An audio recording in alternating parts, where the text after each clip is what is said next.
രാജേഷ് മാധവനും ചിത്ര നായരും ഇതാ നമുക്കൊപ്പം ചേരുന്നു റിപ്പോർട്ടറിന്റെ വേദിയിൽ. Hi Rajesh, hi Chitra. അതാ കയ്യൊക്കെ പിടിച്ചാണല്ലോ വരുന്നത്. പ്രേമലോലരായി എത്തിക്കഴിഞ്ഞിരിക്കുന്നു. Rajesh, very good morning. Very good morning. ഞാൻ ശരിക്കും ചിത്രയെ കാണാൻ വേണ്ടി കാത്തിരിക്കുകയാണ്. ഞാനും അതേ മുട്ട നേരിട്ട് കാണാൻ വേണ്ടി. ഇതൊരു തള്ളലല്ലേ? ഞങ്ങൾ എന്തുപോലെ പരമാവധി തള്ളണമെന്ന് പ്ലാൻ ചെയ്തിട്ടാണ് ഇങ്ങോട്ട് വന്നത്. ഇല്ല, അപ്പോൾ അരുണേട്ടൻ പറഞ്ഞ എല്ലാ ഫ്ലോറും തള്ളിയാ മതി. ചിത്രയെ കണ്ടു, സന്തോഷം. രാജേഷിനെ കണ്ടു, വളരെ സന്തോഷം. വളരെ പോസിറ്റീവായിട്ടുള്ള രണ്ടുപേരാണ്. അവരുമായിട്ട് സംസാരിക്കുമ്പോൾ തന്നെ യഥാർത്ഥത്തിൽ നമുക്ക് ചിരി വരും. പക്ഷേ അവരുടെ ജീവിതത്തിലെ കുറിച്ച് കൂടി ചില കാര്യങ്ങൾ ഞാൻ പ്രേക്ഷകരോട് പറയാം. അതിനു മുമ്പ് എങ്ങനെയുണ്ട് സിനിമ ഇന്ന് റിലീസ് ചെയ്യാൻ പോകുന്നു? ടെൻഷൻ ഉണ്ടോ? ടെൻഷൻ ഉണ്ടോന്ന് വെച്ച് കഴിഞ്ഞാൽ രാവിലെ എണീച്ച് കഴിഞ്ഞപ്പോ പിന്നെ ഇന്നാണല്ലോ എന്നുള്ളൊരു ടെൻഷൻ ഉണ്ട്. അത്രേ ഉള്ളൂ. ബാക്കി എന്താ എന്താ കേൾക്കാൻ പറ്റുന്നുണ്ടോ? കേൾക്കുന്നുണ്ട്. ഹാർട്ട് ബീറ്റ് കേൾക്കുന്നുണ്ട് അല്ലേ? എന്നുള്ള ഹാർട്ട് ബീറ്റ് വരുന്നുണ്ട്. പക്ഷെ ആദ്യ സിനിമയിലേക്ക് വരുന്ന സമയത്ത് ഫസ്റ്റ് ക്യാമറയുടെ മുന്നിൽ നിൽക്കുന്ന അത്ര ഹാർട്ട് ബീറ്റ് ഉണ്ടോ ഇപ്പോൾ? അതിനെക്കാട്ടിലുണ്ട്. അപ്പം ഇവർ രണ്ടുപേരുടെയും പ്രത്യേകത കാസർഗോഡ് നിന്ന് എത്തുന്നു എന്നതാണ് ഇവർ തമ്മിൽ ബന്ധിപ്പിക്കുന്ന ഒരു പ്രധാനപ്പെട്ട ഘടകം. ഭാഷ ഒരു പ്രധാനപ്പെട്ട ഘടകമാണ് അല്ലേ? അതെ അല്ലേ? മാത്രമല്ല കാസർഗോഡുകാരുടെ ഒരു നിഷ്കളങ്കത ഇവരുടെ ഒരു ആക്ഷനിലൊക്കെ ഉണ്ട്. വളരെ ആ നിഷ്കളങ്കതയാണ് യഥാർത്ഥത്തിൽ ഇവരുടെ ഒരു സിഗ്നേച്ചർ എന്ന് പറയുന്നത്. അത്ര നിഷ്കളങ്കരാണോ? രാജേഷേട്ടനല്ല, ഞാനതെ.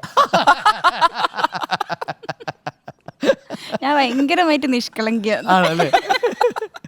വീട്ടിൽ ഇങ്ങനെ തന്നെയാണോ ഇതേ ഡയലോഗ് പാറ്റേൺ? അല്ല, വീട്ടിലൊന്നും നടക്കൂല. ഇപ്പൊ അച്ഛനമ്മയും കാണുന്നുണ്ടാവും. പിന്നെ വീട്ടിൽ ഇതൊന്നല്ല. എന്റെ ഭയങ്കരമായ നിഷ്കളങ്കതയുടെ വേറെ വേർഷൻ അതാണ്. നിഷ്കളങ്കതയുടെ വേർഷൻ 2. അപ്പോൾ എനിക്ക് ഇഷ്ടപ്പെട്ടു. മാത്രമല്ല, നിങ്ങൾ ഇന്നാത്താൻ കേസ് കൂടെ എന്ന സിനിമയിലാണല്ലോ പ്രേക്ഷകർ അത് രജിസ്റ്റർ ചെയ്യുന്നത്. ഇപ്പോൾ ഭാഷയുടെ കാര്യത്തിൽ പല നടന്മാരും ഒക്കെ വ്യത്യസ്ത രീതിയിൽ രജിസ്റ്റർ ചെയ്തിരുന്നു. ഇപ്പോൾ സുരാജ് വെഞ്ഞാറമൂടൊക്കെ വന്ന് തിരുവനന്തപുരം ഭാഷ കൊണ്ടുവരുന്നു, പിന്നീട് കൊല്ലം വരുന്നു, അവിടെ ഇദ്ദേഹം ബേസിലിൻ്റെ സിനിമയിൽ. അതേപോലെ പാലക്കാട് ഭാഷ വരുന്നു. പക്ഷേ ഭാഷ മാത്രമല്ല, അവിടുത്തെ ഒരു ആക്ഷനും കാര്യങ്ങളും ഒക്കെ കൂടി വരുമ്പോൾ ആളുകൾക്ക് സംശയം കാസർഗോഡുകാർ പൊതുവേ ഈ സുരേഷിൻ്റെയും സുമലതയുടെയും പോലെ സംസാരിക്കുന്നവരാണോ എന്നുള്ളതാണ്. അങ്ങനെയാണോ? നമ്മളത്ര ഉണ്ടാവില്ല, എന്നാലും കാസർഗോഡുകാർ ഇങ്ങനെയൊക്കെ തന്നെയാണ്. ഇതിൽ നമ്മൾ അതിനകത്ത് കേസോട് പ്രേക്ഷകർക്ക് ആദ്യം റിലേറ്റ് ചെയ്യാൻ പറ്റുന്നുണ്ട്. ഞാൻ അതിലൊരു കാര്യം ചോദിക്കട്ടെ. അതിലെ ഈ ഡയലോഗ്സ് എല്ലാം രതീഷ് സ്ക്രിപ്റ്റഡ് ആണ്. ഈ ആക്ഷൻസ് അതിനകത്ത് രതീഷ് സ്ക്രിപ്റ്റഡ് ആയിരുന്നു. ഇപ്പൊ നമ്മളുടെയൊക്കെ മറ്റേ ആക്ഷൻ അവസാനം അല്ലേ? അത് പിന്നെ അത് റിയാക്ഷനൊക്കെ എടുത്തോണ്ടിരിക്കുമ്പോൾ നമുക്ക് എന്തെങ്കിലുമൊക്കെ ചെയ്യാം, കൂടുതൽ ചെയ്യാം എന്നൊക്കെ പറഞ്ഞിട്ട് വന്നു പോയ സാധനങ്ങളാ. അതിന് സ്ക്രിപ്റ്റ് ഉണ്ടായിരുന്നില്ല. അതിങ്ങനെ പിന്നെ കുറെ പരിപാടികൾ ചെയ്തിട്ടുണ്ടായിരുന്നു. അതിലൊന്നായിരുന്നു എടുക്കാതെ പോയ സാധനം വല്ലതും ഉണ്ടോ നമ്മുടെ കയ്യിൽ? നമുക്ക് മോർണിംഗ് ഷോയിൽ ഉപയോഗിക്കാം. രതീഷേട്ടൻ കൊണ്ടുപോയി. രതീഷേട്ടൻ കൊണ്ടുപോയി അടുത്ത സിനിമയിൽ ഇതിനകത്ത് ഈ slow and steady wins the race ഇല്ലേ, ഏറ്റവും കൂടുതൽ ഹിറ്റ് ആയത് എനിക്ക് തോന്നുന്നു ആ ഒരു പോർഷൻ ആണെന്ന് തോന്നുന്നു. അതിന്റെ ആ ടോണും ആ ഒരു സമയത്ത് അത് പറയുന്ന സംഭവമൊക്കെ കേൾക്കുമ്പോൾ നമ്മൾ അറിയാതെ ചിരിച്ചു പോകും അല്ലേ? അത് ടീച്ചറായിട്ടാണ് വരുന്നത്. സിനിമയിലേക്ക് എത്തുന്നതിന് മുൻപ് ചിത്രയ്ക്ക് ഒരു ബാക്ക്ഗ്രൗണ്ട് ഉണ്ടല്ലോ, അതെന്താ? ഞാൻ പ്രൈമറി സ്കൂൾ ടീച്ചറായിരുന്നു. പിന്നെ അത്യാവശ്യം ഡാൻസ് എല്ലാം ചെയ്യും. ഡാൻസ് ചെയ്യും അത്യാവശ്യം, പറയരുത്. പിള്ളേരും ടീച്ചറിനെ കൂടെ ഡാൻസ് ചെയ്തിട്ടുണ്ടോ സ്കൂളിൽ? ഇല്ല, പിള്ളേരല്ല. പിള്ളേര് അല്ലേ? LP UP സ്കൂളിലാണ്. UP school. പിന്നെ അത്യാവശ്യം ഡാൻസ് പഠിച്ചിട്ടൊന്നുമില്ല. ഏതാ ഏറ്റവും കൂടുതൽ ബുദ്ധിമുട്ടുള്ള പണി? ഈ കുറുമ്പന്മാരെ നിയന്ത്രിക്കുന്നതാണോ, ക്യാമറ രാജേഷ് പോലുള്ള ചേട്ടന്മാരെ എടുത്ത് നിൽക്കുന്നതാണോ? രതീഷേട്ടൻ്റെ അടുത്ത് നിൽക്കുന്നത്. രതീഷേട്ടൻ നിൽക്കുന്നതാണ് ഏറ്റവും ബുദ്ധിമുട്ടുള്ള പണി അല്ലേ? എനിക്കൊന്നു ഈ സുരേഷിനും സുമലതയും അവരെ രണ്ടുപേരെയും വെച്ചൊരു സിനിമ ചെയ്യണമെങ്കിൽ രതീഷ് അപാരമായ ഒരു കോൺഫിഡൻസ് വേണം. പ്രത്യേകിച്ച് ഒരു സിനിമയിലെ രണ്ടു നായക കഥാപാത്രമല്ല, വില്ലനുമല്ല ആ സിനിമയിലെ. പക്ഷേ എടുത്തുകൊണ്ട് പോയത് നിങ്ങൾ രണ്ടുപേരുമാണ്. ആ സിനിമയിൽ ഏറ്റവും ശ്രദ്ധിക്കപ്പെട്ട കഥാപാത്രം കുഞ്ചാക്കോ ബോബനോടൊപ്പം തന്നെ എല്ലാ കഥാപാത്രങ്ങളും ശ്രദ്ധിക്കപ്പെട്ടു കേട്ടു. അപ്പം അത് പ്ലാൻ ചെയ്യുന്ന സമയത്ത്, ആദ്യം പറയുന്ന സമയത്ത് എങ്ങനെയായിരുന്നു റിയാക്ഷൻ ചിത്രയുടെ? അതിപ്പോ ഞാൻ കാണിച്ച എൻ്റെ സിനിമ ആരും ചിലപ്പോൾ കാണാൻ പോവില്ല. നന്നായിട്ടില്ലെങ്കിലോ അല്ലേ? ഞാൻ പറയാം, റിയാക്ഷൻ കാണിക്കൂല.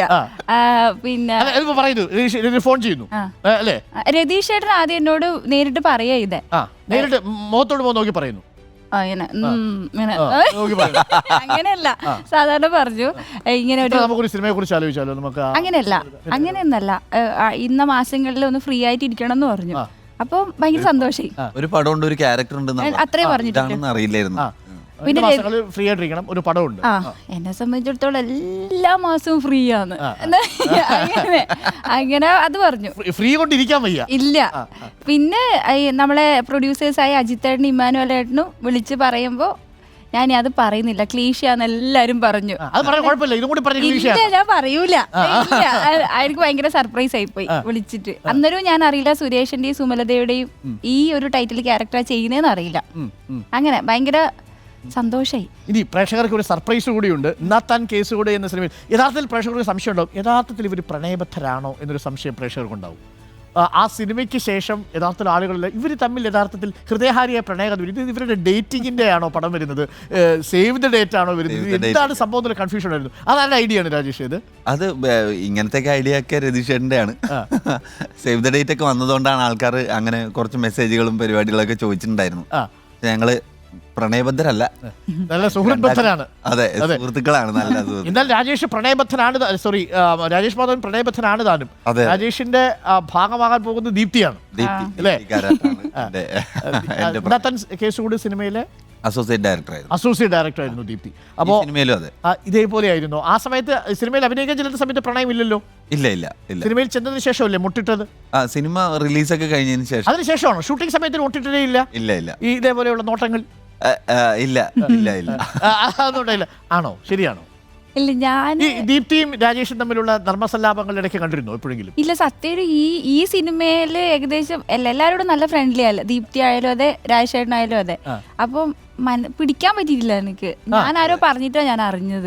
അത്രയും ഭയങ്കര അഭിനയമായിരുന്നു ഇവര് സെറ്റില്. കണ്ടല്ലോ ദീപ്തി അഭിത്തോട്ട് വരുന്ന സമയത്ത് ദീപ്തി ഒന്ന് മാറി നിൽക്കാം എന്നുള്ള രീതിയിലാണ് മാറി നിൽക്കുന്നത് അല്ലേ? അത് ഞാനാ അല്ലല്ല, രാജേഷേട്ടൻ മാറി എന്നാലും ദീപ്തി പോയിട്ട് പ്രിപ്പയർ ആവാൻ പറയും. അങ്ങനത്തെ ഒന്നും ഇല്ല. അപ്പം ദീപ്തി അംഗീകരിക്കുകയായിരുന്നു അല്ലേ? ഞാൻ കുളത്തൂരാണ് സ്വദേശി. ഈ കുളത്തൂർ എന്ന് പറയുന്നത് കാസർഗോഡിന്റെ അങ്ങേയറ്റമാണോ? കാസർഗോഡ് പിന്നെ ബന്തെടുക്ക ബേടകം എന്നൊക്കെ പറയുന്ന പ്രദേശത്തേക്ക് ചേർന്ന് നിൽക്കും. നമ്മൾ ആ സിനിമ ഇന്നിപ്പോൾ റിലീസാവാൻ പോവുകയാണ്. ആ സിനിമ കാണുന്നതിന് മുമ്പ് ആ സിനിമയിലെ കുറേ വിശേഷങ്ങളുണ്ട്. ആ വിശേഷങ്ങളിലേക്ക് വരാം. പക്ഷേ അതിന് മുമ്പ് കുളത്തൂരിൽ നിന്ന് എങ്ങനെയാണ് രാജേഷ് മാധവൻ സിനിമയിലേക്ക് വന്നത്, നീലേശ്വരത്ത് നിന്ന് എങ്ങനെയാണ് ചിത്ര സിനിമയിലേക്ക് വന്നത് എന്നത് വളരെ കൗതുകമുള്ളൊരു കാര്യമാണ്. പ്രൈമറി സ്കൂളിൽ നിന്നാണ് വരുന്നതെങ്കിൽ വ്യത്യസ്തമായൊരു നേരത്തെ സ്കൂളിലൊക്കെ അഭിനയിച്ചിട്ടുണ്ട്, എവിടെയോ സമ്മാനം കിട്ടിയിട്ടുണ്ട് നാടകത്തിൽ. അതെ, നാടകം പിന്നെ 7ാം ക്ലാസ്സിൽ പഠിക്കുമ്പോൾ ഞാൻ പിന്നെ ഒരു നാടകത്തിൽ അഭിനയിച്ച് തുടങ്ങി. ആ നാടകത്തിന്റെ പേരെന്തായിരുന്നു ഓർമ്മയുണ്ടോ? മണ്ടൻ ചിപ്പായി. അടിപൊളി, മണ്ടൻ ചിപ്പായി ഞാനായിരുന്നു. ഇനി ഒരു പുതിയ സിനിമ വരുന്നുണ്ട്, അത് രാജേഷ് മാധവൻ ഡയറക്ട് ചെയ്യുന്ന സിനിമയാണ്. അതിന്റെ പേരും കൂടി ഒന്ന് പറഞ്ഞോളൂ. പെണ്ണും പൊറാട്ടും എന്നാണ് സിനിമയുടെ പേര്. പെണ്ണ് ദീപ്തി അത് മനസ്സിലായി, പൊറാട്ട് എന്താണെന്നുള്ളതാണ് കാത്തിരിക്കേണ്ടത്. അത് കല്യാണം കഴിഞ്ഞിട്ട് നമുക്ക് കാണാം. ആ പൊറോട്ട കല്യാണം കഴിഞ്ഞിട്ട് കാണാം. രാജേഷ് എന്തായാലും സന്തോഷമുള്ള കാര്യം, എനിക്ക് ഇവർ നിൽക്കുന്ന സമയത്ത് അറിയാതെ ചിരി പൊട്ടിപ്പോകുന്നു എന്നുള്ളതാണ്. വളരെ നാച്ചുറൽ ആയിട്ടുള്ള മനുഷ്യരാണ് ഈ കാസർഗോഡുകാരെല്ലാവരും. അങ്ങനെ കേട്ടോ, കൊല്ലംകാർ പ്രത്യേകിച്ച്. ഞാൻ കൊല്ലമാണ്, അതുകൊണ്ട്. അപ്പോൾ രാജേഷേ, ഒരു കാര്യം കൂടി. അപ്പോൾ നമ്മൾ ഈ കുളത്തൂരിൽ നിന്ന് 7ാം ക്ലാസ്സിൽ നാടകമൊക്കെ അഭിനയിച്ച് സിനിമയിലേക്ക് വരുന്നൊരു ടേണിംഗ് പോയിന്റ് ഉണ്ടല്ലോ, അതെങ്ങനെയാണ്? ഞാൻ അങ്ങനെ സിനിമ നമുക്ക് ചെറുപ്പത്തിലെ ആഗ്രഹമൊക്കെ ഉണ്ട്. അത് പക്ഷേ അങ്ങനെ പറയാനൊന്നും പറ്റില്ലല്ലോ. സിനിമയിൽ എങ്ങനെയെങ്കിലും എത്തണം എന്നൊക്കെയുള്ള ആഗ്രഹം മറ്റേ 7ാം ക്ലാസ്സും ആ സമയത്ത് തന്നെ ഉണ്ട്. പിന്നെ ഡിഗ്രി കഴിഞ്ഞു, PG കഴിഞ്ഞു. PG ഒക്കെ കഴിഞ്ഞ് ആൾക്കാരോടൊന്നും പറയാൻ പറ്റില്ല എന്ന് തോന്നുന്നു. പിന്നെ പറയാനൊരു ധൈര്യക്കേടൊക്കെ ആയിരുന്നു. ഞാൻ കുറച്ച് TV ചാനലിലൊക്കെ വർക്ക് ചെയ്തിട്ടുണ്ട്. അത് കഴിഞ്ഞിട്ട് ഈ പണിക്കൊന്നും ഞാൻ കൊള്ളൂല എന്നെനിക്ക് മനസ്സിലായി. ഞാൻ എല്ലാ പണിയും നോക്കി. ഞാൻ പ്രോഗ്രാം പ്രൊഡക്ഷൻ നോക്കി, ന്യൂസ് പ്രൊഡക്ഷൻ നോക്കി. ന്യൂസിലും ഞാൻ നിന്നിരുന്നു പ്രൊഡക്ഷൻ. ഇന്നിപ്പോൾ നമ്മൾ രാജേഷിനെ കൊണ്ട് അദ്ദേഹത്തെ ജീവിക്കാൻ പോകും. അയ്യോ, ന്യൂസില് പിന്നെ പ്രൊഡക്ഷൻ നോക്കിയിട്ടേ ഉള്ളൂ ഞാൻ. പിന്നെ ഫ്രണ്ടിലേക്ക് വന്നിട്ടില്ല. അതെ, അതിന്റെ ഇടയിൽ പിന്നെ അങ്ങനെ ആഗ്രഹം ഉണ്ടായിരുന്നു ഭയങ്കരമായിട്ട്. അങ്ങനെ എഴുതാനൊക്കെ ആയിട്ട് പിന്നെ സ്ക്രിപ്റ്റ് എഴുതിയിട്ട് പിന്നെ സിനിമയിൽ കയറാം എന്നൊക്കെയുള്ള ആഗ്രഹമായിരുന്നു. അങ്ങനെ കുറച്ച് കാലം ഇതിന്റെ പിറകെ നടന്നു. പക്ഷെ ഞങ്ങൾ എഴുതിയ സ്ക്രിപ്റ്റ് വായിക്കാൻ വേണ്ടിയിട്ട് പിന്നെ പോത്തണ്ണന്റെ അടുത്ത്, ദിലീഷ് പോത്തണ്ണന്റെ അടുത്ത് പോയതാണ്. പോത്തണ്ണൻ പറഞ്ഞു, പിന്നെ എൻ്റെ സ്ക്രിപ്റ്റ് വായന കേട്ടിട്ട് പോത്തണ്ണൻ പറഞ്ഞു ഇവനെ അഭിനയിപ്പിക്കാമല്ലോ എന്ന്. ഞാൻ പുള്ളീനെ അഭിനയിപ്പിക്കാൻ പോയതാ, പുള്ളി എന്നെ അഭിനയിപ്പിച്ചു. അതാണ് പക്ഷേ മഹേഷിന്റെ പ്രതികാരത്തിലെ നോട്ടം. അല്ലേ? അതൊരു ക്ലാസ് നോട്ടമായിരുന്നു കേട്ടോ.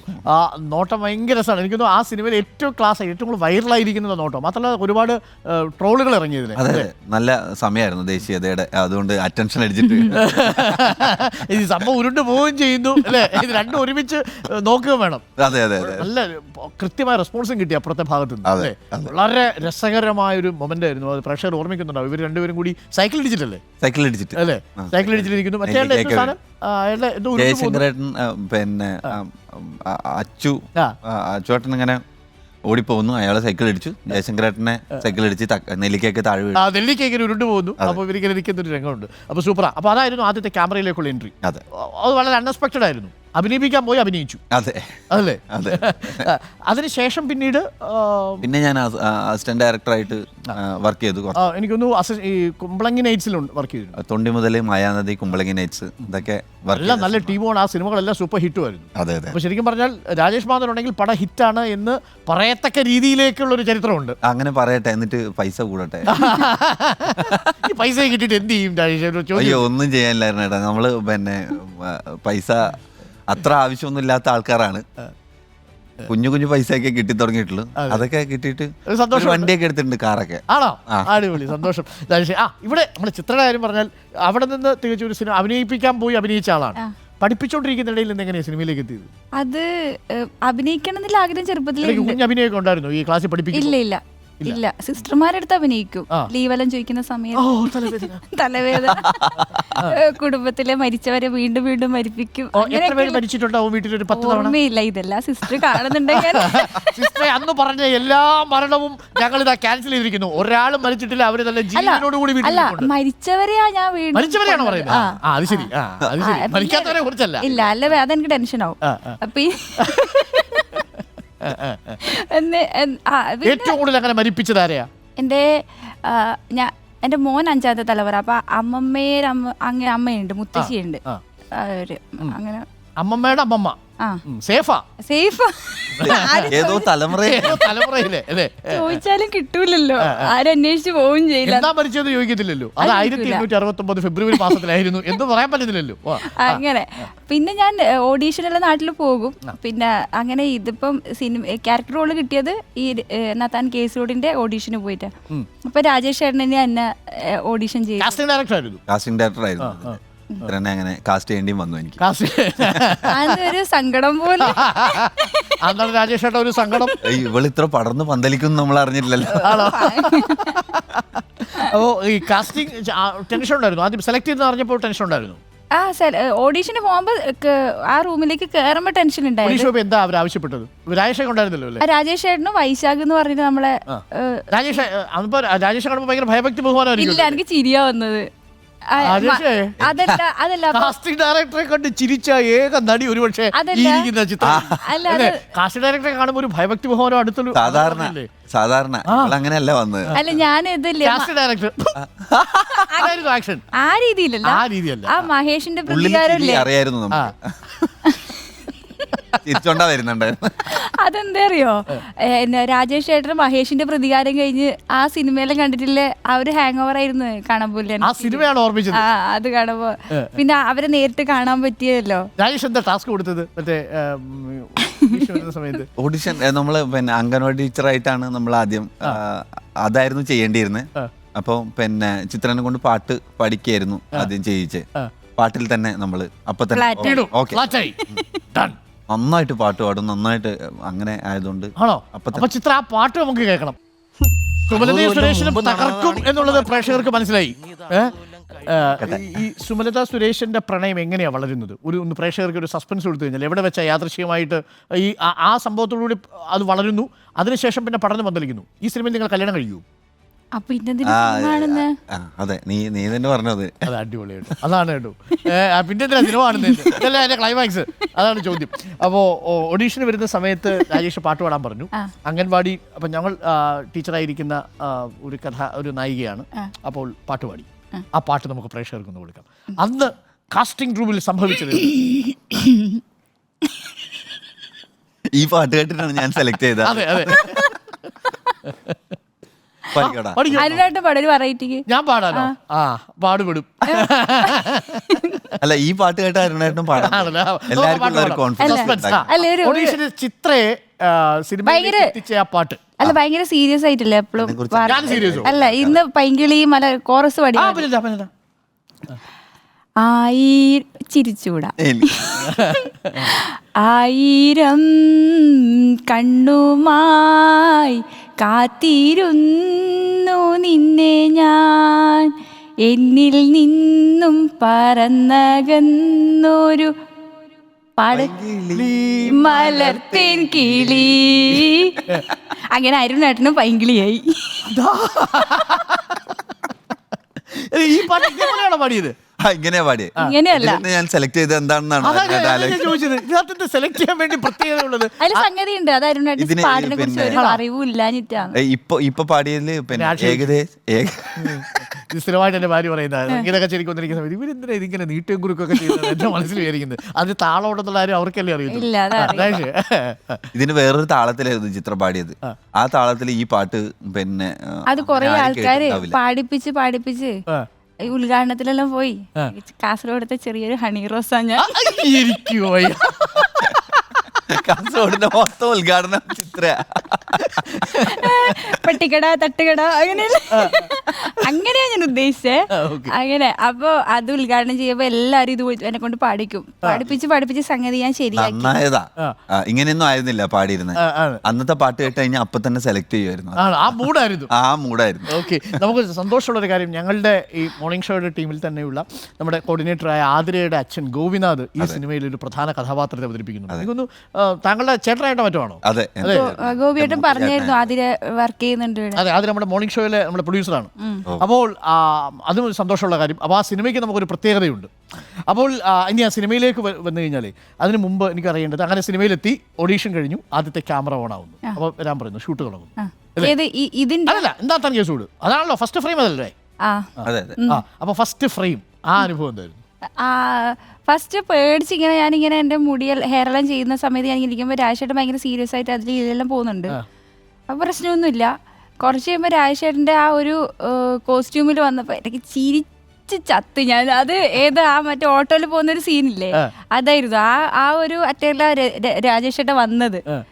അത് കണ്ടിട്ട് ഒരു പിങ്ക് കളർ ഒരു സ്യൂട്ടല് അല്ലേ, അതിലിട്ട് ഞാൻ ചിരിച്ചു ചത്ത്. പിന്നെ അന്ന് ഡയലോഗൊന്നും ഇല്ലാത്തോണ്ട് രക്ഷപ്പെട്ട്.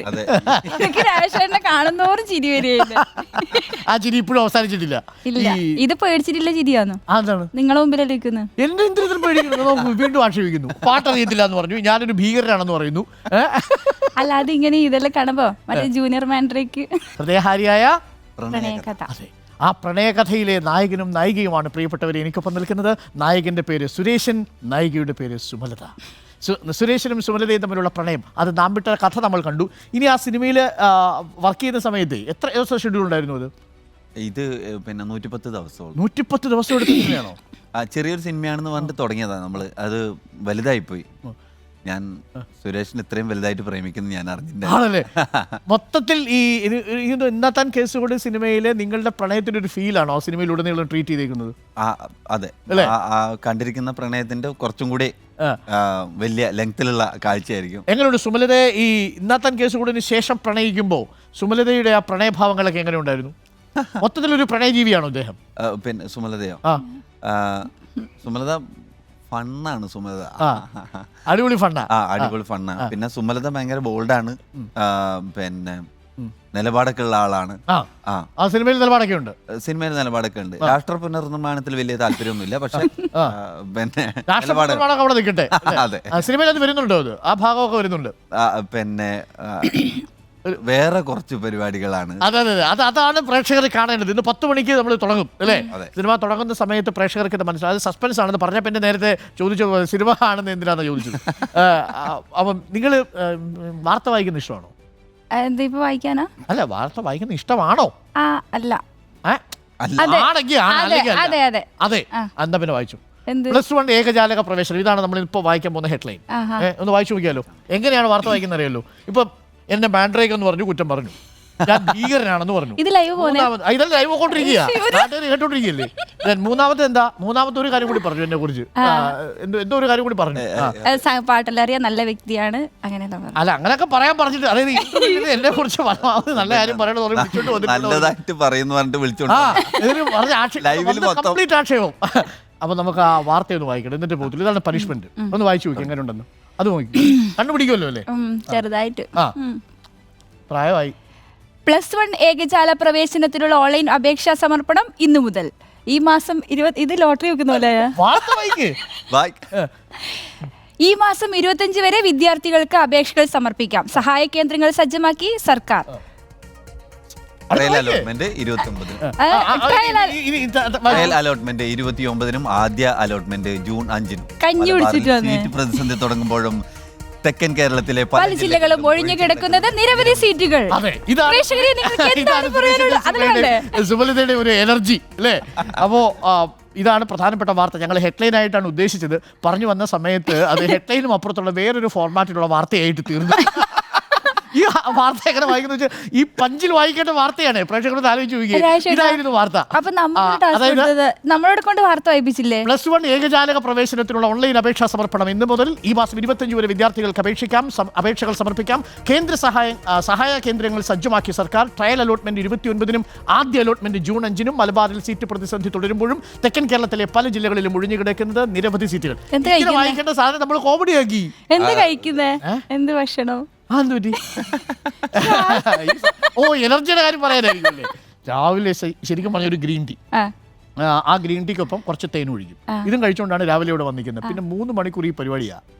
അതിനിടയ്ക്ക് കൊലപാതകം വരും, അതിനിടയ്ക്ക് എന്താണ് പീഡന വാർത്ത വരും, പിന്നെ വലിയ അവാർഡ് കിട്ടിയ വാർത്ത വരും. ഇതൊക്കെയാണ് നമ്മുടെ ജീവിതം. ഇതൊന്നും അറിയണ്ടല്ലോ. സിനിമ അഭിനയിച്ചാ പോരെ? അത്ര ചെറിയ കാര്യമല്ല സിനിമാഭിനയം. അതും കൂടി ചെയ്യുന്ന നമ്മളെ കൊണ്ട് വാർത്ത വായിപ്പിച്ചു. അപ്പോൾ നമുക്ക് ഹെഡ്ലൈനിലേക്ക് നമുക്ക് വരാം. അതിന് മുമ്പിനെ അറിയേണ്ട ഒരു കുഞ്ഞു കാര്യം കൂടിയുണ്ട്. അപ്പോൾ ഈ സിനിമയിൽ ഏറ്റവും കൂടുതൽ സന്തോഷം തന്ന ഒരു അനുഭവം എന്താ? ഷൂട്ടിംഗ് സമയത്ത് നിങ്ങൾ മൊത്തത്തിൽ ജോളിയായിരിക്കുമല്ലോ ഈ 110 ദിവസം ഈ ടീമാണെങ്കിൽ. എനിക്ക് സന്തോഷം തന്നത് വെള്ളത്തിൽ വീണ് ചാവാതെ ഞാൻ രക്ഷപ്പെട്ടത്. സിനിമ കാണാൻ ചെറിയ വെള്ളത്തിലൊക്കെ മുക്കി കൊല്ലാനൊക്കെ ശ്രമിച്ചിരുന്നു സുമലതേനെ, പക്ഷെ രക്ഷപ്പെട്ടു. സിനിമ കാണാൻ പറ്റുന്നുണ്ടല്ലോ ഇന്ന്. ലൊക്കേഷൻ എവിടെയായിരുന്നു? കാസർഗോഡ് ഭാഗം ഒരു ഭാഗത്ത്. ആ ഭാഗമാണ്. ഡെയിലി വീട്ടിൽ നിന്ന് പോയിട്ട് ഒരു അറേഞ്ച്മെന്റ് അല്ല അങ്ങനെയല്ല, തൊട്ടടുത്ത നാട്ടുകാരാണ്. ഞങ്ങൾക്ക് വേണമെന്നുണ്ടെങ്കിൽ പോയിട്ട് വരാം. ഞങ്ങള് അത്ര ദൂരത്ത് തന്നെയാണ് ഷൂട്ടൊക്കെ ഉണ്ടായിരുന്നത്. ഒരു ഫൺ ടൈം ആയിരുന്നു. പിന്നെ ഇത് ഞാൻ ഒരു കാര്യം നേരത്തെ പറഞ്ഞു ചിത്ര, അതായത് ആരുടെ ഒരു കാര്യത്തിൽ ചോദ്യം എന്നോട് ചോദിക്കണേന്ന് പറഞ്ഞു. ഞാൻ അങ്ങനെ പറഞ്ഞിട്ടാ മേജർ ഞാനില്ല. ഇത് കട്ട് ചെയ്യോ? അല്ല അത് ഞാൻ എന്റെ മോനോട് പറഞ്ഞോണ്ടിരിക്കുമ്പോ അരുണേട്ടൻ വന്ന് കേട്ടതാണ്. പ്രേക്ഷകരെ, പ്രിയ സുഹൃത്തുക്കളെ, കേട്ടതാണ്. അപ്പൊ അരുണേട്ടൻ എന്നോട് പറഞ്ഞു വാർത്തകളിലെ സത്യങ്ങളിലേക്ക് ഇനി കടക്കാം. അപ്പോ ഞാൻ ക്യാമറയ്ക്ക് പിന്നിൽ നിന്ന് ഇത് സംസാരിച്ചു കൊണ്ടിരിക്കുമ്പോൾ തികച്ച അവിചാരിതമായി അരുണേട്ടൻ എന്റെ പിന്നിൽ വന്ന് നിന്ന് ഇത് കേൾക്കുകയും ആ സത്യത്തെ പച്ചക്കള്ള സത്യമായി ഇവിടെ അവതരിപ്പിക്കുകയും ചെയ്യുകയാണ് മിസ്റ്റർ അരുണേട്ടൻ. വീണ്ടും ആക്ഷേപിച്ചു. എന്താണ് കുഴപ്പമില്ല. ചിത്ര, എന്താണ് മേജർ? എനിക്ക് ധാരാളം ആളുകൾ ആ സിനിമയ്ക്ക് ശേഷം ചിത്രയെ വിളിച്ചിട്ടുണ്ടോ തോന്നുന്നു. ഇല്ല, ഇന്നലെ അല്ല എന്റെ ഫ്രണ്ട്സും അങ്ങനെയല്ല, നമ്പർ അറിയില്ലായിരിക്കും, മെസ്സേജ് ഒക്കെ ഇങ്ങനെ അറിയാത്തവർ. പക്ഷെ ഈ ഫിലിം ഫീൽഡിൽ നിന്ന് മേജർ രവി സാർ എന്നെ ഇന്നലെ വിളിച്ചു. ഇന്നലെ വിളിച്ചിട്ട് എന്നെ, അതായത് ഈ സിനിമയ്ക്ക് പുറത്തു നിന്ന് ഒരു സിനിമാ മേഖലയുമായി ബന്ധപ്പെട്ട ആൾ വിളിക്കുന്നത് മേജർ രവി ആണോ? എന്നാ താൻ കേസ് കഴിഞ്ഞപ്പോൾ നമ്മൾ അന്തൃതിമാന്റെ ഡയറക്ടർ ശിവേട്ടൻ എന്നെ ഫസ്റ്റ് കോള്, സിനിമ റിലീസ് ആയതിന്റെ ഫസ്റ്റ് കോള് അന്തൃതിമാനിലെ ഡയറക്ടർ ശിവൻ ചേട്ടനായിരുന്നു, നമ്മുടെ നാട്ടിലത്തെ. അതിനുശേഷം ഇങ്ങനെ സെലിബ്രിറ്റി ലെവലിലുള്ളവരല്ല എന്നെ വിളിച്ചേ. കുറേ ആൾക്കാർ വിളിച്ചു, മെസ്സേജ് അയച്ചു. പക്ഷേ ഈ ഫിലിം ഫീൽഡിൽ തന്നെ ഇപ്പൊ ഇന്നലെ വിളിച്ചത് മേജർ രവി സാർ എന്നെ വിളിച്ച് പിന്നെ ആശംസകൾ മോളെ എന്നെല്ലാം പറഞ്ഞപ്പോ ഒന്നും കൂടി ഹാർട്ട് ബീറ്റ്. അതുപോലെ നമ്മുടെ ഷുക്കൂർ വക്കീലില്ലേ, അങ്ങനെ വിളിച്ച് അതെല്ലാം ഭയങ്കര സന്തോഷമായി. ഇനി അങ്ങോട്ട് കോളിന്റെ കോളായിരിക്കും കേട്ടോ. ഇനിയിപ്പോ 10 മണിക്ക് സിനിമ തുടങ്ങിയാൽ 12:30 സിനിമ കഴിയും. അത് കഴിഞ്ഞാൽ എന്റെ കുഞ്ഞീഷ് മാഷ് വിളിച്ചു. ഞാൻ ഏത് സിനിമ ആദ്യം കണ്ടു, ഞാൻ നിങ്ങൾ ആദ്യം എന്റെ സിനിമ കണ്ടിട്ട് നിങ്ങളെ സിനിമ ഉണ്ടാ മതി പറഞ്ഞു. 2 സിനിമ കുഞ്ഞീഷ് മാഷ് വേറെ സിനിമ ഗുരുവായൂരമ്പലം രണ്ടും ഉണ്ട്. കുഞ്ഞീഷ് മാഷ് ഇതിനകത്ത് അഭിനയിക്കുന്നുണ്ടോ ഈ സിനിമയിൽ? ഈ സിനിമയിലില്ല. ഷുക്കൂർ വക്കീലുണ്ടോ? ഇല്ല. എന്താ താൻ കേസുകളിൽ കുഞ്ചാക്കോ ബോബൻ മാത്രം അതിഥി വേഷമായിട്ട്. അതെ, ഞങ്ങള് വിളിച്ചു വരുത്തിയിട്ടുണ്ട്. ഇടയ്ക്ക് ഒരു ഭാഗം ചെയ്യുന്നുണ്ട്. പിന്നെ ഒരു പ്രധാനപ്പെട്ട ക്യാരക്ടറാണ്, ചെറിയ ക്യാരക്ടറാണ്, പക്ഷെ പ്രധാനപ്പെട്ട ക്യാരക്ടറാണ്. കുഴുമൽ രാജീവൻ തന്നെ ഞങ്ങളൊന്ന് സഹായിക്കാനായിട്ട് വരും. ഈ നേരത്തെ ഞാൻ എവിടെയോ രാജേഷ് പറഞ്ഞത് വായിച്ചു, ഈ പലപ്പോഴും ഒരു ബോഡി ഷേമിങ്ങിന് വിധേയമായിട്ടില്ലെങ്കിൽ പോലും അങ്ങനെ ഒരു കോൺഫിഡൻസ് കുറവ് പലർക്കും തോന്നുമല്ലോ. സ്വാഭാവികമായിട്ടും ഇപ്പോൾ ഒരു സൂപ്പർ ഹീറോയുടെ സംഭവങ്ങളോ മസിൽസ് ഇതൊന്നും ഇല്ലല്ലോ. ഇത് പക്ഷെ വേറൊരു ജോണറാണല്ലോ നമ്മൾ. അപ്പോൾ സ്വാഭാവികമായിട്ടും ഒരു അങ്ങനെയുള്ള കോൺഫിഡൻസ് കുറവുള്ള കുറേ മനുഷ്യർ നമ്മുടെ ചുറ്റും ഉണ്ടാവും. അപ്പം പക്ഷെ അതൊക്കെ ഒരു വലിയ അനുഗ്രഹമാണെന്ന് ഇപ്പോൾ നമുക്ക് മനസ്സിലാവുന്നു. ഇപ്പോൾ ഫഹദ് ഫാസിൽ വന്നപ്പോഴാണ് ഇതിന്റെ അനുഗ്രഹം മനസ്സിലായത്. അതെ അല്ലേ? ഫഹദ് ഫാസിൽ ഈ വേഷം കൊണ്ട് രംഗണ്ണനൊക്കെ ആയിട്ട് ആൾക്കാർ കണ്ടതാ ഈ രൂപം. അതെ, ആ രൂപമുണ്ട്. അപ്പോൾ രാജേഷ്, അങ്ങനെ എപ്പോഴെങ്കിലും ഈ നമ്മുടെ ശരീരം ഈ നമ്മുടെ സ്വപ്നങ്ങൾക്ക് ഒരു തടസ്സമാകുമെന്ന് എപ്പോഴെങ്കിലും തോന്നിയിട്ടുണ്ടോ? ഇല്ല, ഞാനങ്ങനെ എൻ്റെ ശരീരം ഇങ്ങനെ ഇരിക്കുന്നതെന്ന് പിന്നെ ആൾക്കാർ അങ്ങനെ എന്തെങ്കിലും പറയുമ്പോഴാണ് ഞാൻ അങ്ങനെ ശ്രദ്ധിക്കുന്നത്. എനിക്ക് അങ്ങനെ പിന്നെ വലിയ പ്രശ്നമൊന്നും. മാത്രമല്ല എല്ലാ ക്യാരക്ടേഴ്സും ഇതുപോലെ ഇരിക്കുന്ന മനുഷ്യർക്ക് ചെയ്യാൻ പറ്റും അല്ലേ? അതായത് ഇത് ഒന്ന് വളരെ ഹെൽത്തിയാണ്, അതാണ് ഏറ്റവും പ്രധാനപ്പെട്ട കാര്യം. 2 വളരെ ഫ്ലെക്സിബിൾ ആണ്, വേറെ ആശങ്കയൊന്നുമില്ല അല്ലേ? സ്റ്റണ്ട് ചെയ്തിട്ടുണ്ട്, കോമഡി ചെയ്തിട്ടുണ്ട് അല്ലേ? സീരിയസ് ക്യാരക്ടേഴ്സ് ചെയ്തിട്ടുണ്ട്. സീരിയസ് ക്യാരക്ടർ ഇനി വരും എന്ന് വിചാരിക്കുന്നു. ഉണ്ട്, പറഞ്ഞിട്ടുണ്ട്, ഇനി വരുമായിരിക്കും. ഓക്കെ, അപ്പം ഏത് റോളും നമുക്ക് വഴങ്ങും എന്ന് തെളിയിച്ചിട്ടുണ്ട്. അപ്പം ഇതൊന്നും ഒരു വിഷയമേ അല്ല. നമ്മളുടെ ഈ സൂപ്പർ ഹീറോ ഇമേജ് ലുക്കുകളൊന്നും ഒരു പ്രശ്നമല്ല. ഒരുപാട് പുതിയ താരങ്ങൾ വരുന്നുണ്ട്, അവർക്കൊക്കെ ഒരു പ്രത്യേക സ്റ്റൈലും ഉണ്ട് അല്ലേ? ഈ പണ്ട് മുതലേ തന്നെ ഈ തമാശ, ഈ ഒരു ബാക്ക്ഗ്രൗണ്ട് കുടുംബത്തിലും സുഹൃത്തുക്കൾക്കിടയിലും ഒക്കെ ഉണ്ടോ? എങ്ങനെയാണ്? ഇല്ല, ഞാൻ അത്ര, എനിക്ക് തോന്നുന്നത് ഞാൻ റിയൽ ലൈഫിൽ അത്ര തമാശക്കാരനല്ല എന്നാണ്. അല്ലേ?